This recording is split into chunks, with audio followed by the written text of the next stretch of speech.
Welcome to BibleLink. It's great to see you. BibleLink exists to help link the Bible to real life, your life.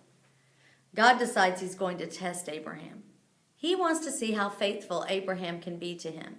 There's been some doubt cast on Abraham's ability to be faithful to God's promise. Abraham lied twice about his relationship with Sarah. He caused pain for Sarah as well as the Pharaoh and in Egypt. Abraham also laughed at God, declaring he would give Sarah a son since they were so old. So God sets up a situation that'll reveal just how much Abraham trusts him. He tells Abraham to sacrifice his only remaining son, Isaac, the child of promise to God. Can you imagine? That would have been a tough pill to swallow for Abraham for several reasons. For one, God condoned something like this happening to him before. Abraham just sent away his oldest son, Ishmael, at God's command, knowing he'd never see him again. In another sense, this command completely contradicts God's promise that the covenant he made with Abraham would be passed down through Isaac. The very command itself makes God look inconsistent and untrustworthy. Like, whoa, God, you made a promise, you delivered it, now you're taking it back? Talk about confusing. Will Abraham be faithful? Will God be faithful? We see that Abraham trusts God can make a way out of no way. He has seen God do the impossible before and given an extremely old couple this child. So he trusts that somehow God will make good on his promises even now, even though he doesn't understand it. In the end, although it can blow our minds, Abraham is obedient, and God winds up sparing Isaac, providing a ram for a sacrifice.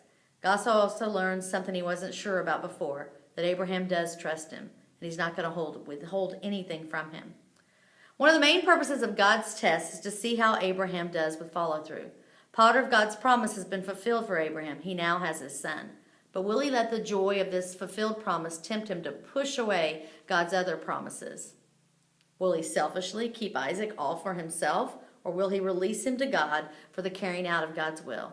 It's easy sometimes to let previous success make us think we've arrived and settle into a spirit of selflessness and complacency. God wants to know, Abraham, are you going to go all the way with me? And God asks us the same question. Perhaps we've seen God do great things in our life in the past, but know this, God's not done yet. Jesus hasn't returned to earth to restore all things yet, but are we willing to stick with God? He's still got something for us to do. Have you settled into a spirit of complacency? Do we make God's grace all about ourselves? Our tests are all going to look different, but they're all going to ask the same question. Are we willing to trust God as he carries out his will in our lives? What else did you notice today? Thanks for engaging in BibleLink. Join the conversation on Facebook. Ask questions, make observations, and ask someone to join us. And we'll see you tomorrow for BibleLink again.